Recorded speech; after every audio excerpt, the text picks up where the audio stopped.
मालवणमधील राजकोट किल्ल्यावरील छत्रपती शिवाजी महाराजांचा पुतळा कोसळल्यानंतर विरोधक आक्रमक झाले असून त्यांनी या सरकारच्या विरोधात जोडे मारो आंदोलन करण्याचा इशारा दिला आहे। दरम्यान याबाबत शहर भाजपने रविवारी भर पावसात छत्रपती शिवाजी महाराजांच्या पुतळ्यासमोर आंदोलन केले। यावेळी छत्रपती शिवाजी महाराजांचा जयघोष करताना पुतळा कोसळण्यासाठी कारणीभूत असलेल्या लोकांवर कारवाई करण्याची मागणी करण्यात आली। यासह महाविकास आघाडीच्या वतीने करण्यात येणाऱ्या घाणेरड्या राजकारणाचा निषेध आंदोलनाच्या माध्यमातून व्यक्त केला। भाजप शहराध्यक्ष नरेंद्र काळे म्हणाले, पुतळा पडला म्हणून आम्ही येथे शोक व्यक्त करत असून दोषींवर कारवाई व्हावी ही आमची प्रमुख मागणी आहे। परंतु विरोधक या प्रकरणाला वेगळे वळण देऊन राजकारण करत असून महाराष्ट्रात अशांतता माजवण्याचा त्यांचा प्रयत्न सुरू आहे। अफजल खानाच्या उरुसाला विरोध न करणारे, विशालगडाच्या अतिक्रमणावर न बोलणाऱ्यांनी आम्हाला शिवभक्ती शिकवू नये, अशा संवेदनशील प्रकरणावर राजकारण न करता एकत्रित आले पाहिजे असे काळे म्हणाले। शिवरायांच्या पुतळ्याची झालेली दुर्घटना निषेधार्थ असून संबंधितांवर योग्य ती कारवाई व्हावी, परंतु याचा राजकारण करणाऱ्या, भांडवल करणाऱ्यांचा निषेध असो असे म्हणत महाविकास आघाडीवर भाजप नेते श्रीकांत घाडगे यांनी सडकून टीका केली। या आंदोलनात श्रीकांत घाडगे, प्राध्यापक नारायण बनसोडे, राजकुमार पाटील, विशाल गायकवाड, विजया वट्टेपल्ली, इंदिरा कुडक्याल, विजय बामगुंडी, जय साळुंखे, राम मुटकिरी, श्रीनिवास कर्ली, विजय पालकुतवार यांच्यासह भाजपचे कार्यकर्ते उपस्थित होते।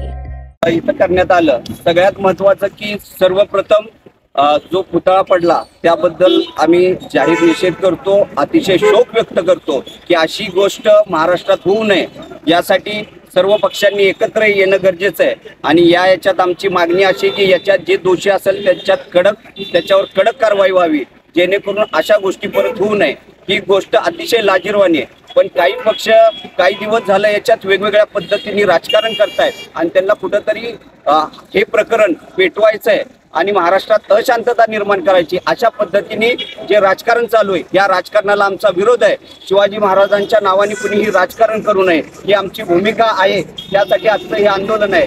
ज्यावेळेस या महाराष्ट्रात प्रतापगडच्या अफजल खानाचा एवढा मोठा उरूस तिथं साजरा होत होता, त्या अफजल खानाला ह्या महाराष्ट्रात संत म्हणून त्याचा उरूस साजरा करण्यात येत होता, त्यावेळेस कधी यांनी शिवभक्ती दाखवली नाही, कधी विरोध केला नाही। 40 वर्ष झालं शरद पवार सांगतात की मी रायगडाची पायरी चढलो नाही, जे की आपण कुलदैवताला दरवर्षी जातो तसं रायगडाला जाणं हे प्रत्येकाचं काम आहे, पण 40 वर्ष झालं तुम्ही रायगडाची पायरी चढत नाही आणि अशांनी आम्हाला शिवभक्ती शिकवू नये।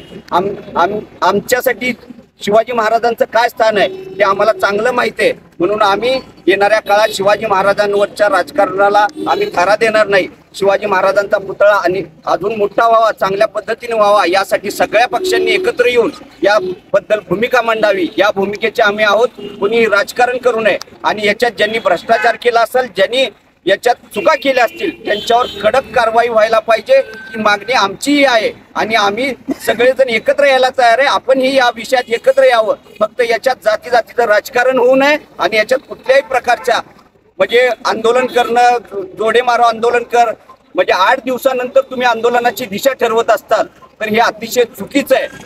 आणि विशालगडावर एवढं मोठं अतिक्रमण झालं, ज्या महाराजांचा जो किल्ला होता त्याच्यावर एवढं मोठं अतिक्रमण झालं, त्याच्यावर आपण कधी बोलला नाही, त्याच्यावर कधी आपली प्रतिक्रिया आली नाही।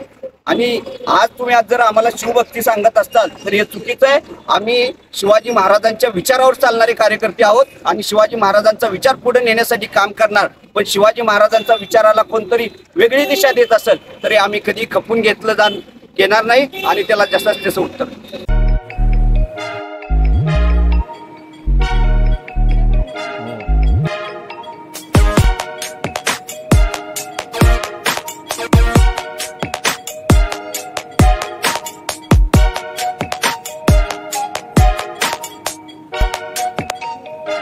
सोलापूर शहरातील सुप्रसिद्ध हॉस्पिटल म्हणजे सेंट्रल मल्टी स्पेशालिटी हॉस्पिटल मागील अनेक वर्षापासून सेवा बजावत आहे। 24 तास इमर्जन्सी सर्व्हिस, मॉडर्न टेक्नॉलॉजी, अनुभवी डॉक्टर्स तसेच अत्याधुनिक तंत्रज्ञान सुविधांनी सुसज्ज स्त्रीरोग प्रसूती विभाग, ऑर्थोपेडिक विभाग, मेडिकल विभाग आणि इतर एकमेव नाव म्हणजे सेंट्रल मल्टी स्पेशालिटी हॉस्पिटल। पत्ता गणेशपेठ शॉपिंग सेंटर, मंगळवार बाजार, सोलापूर।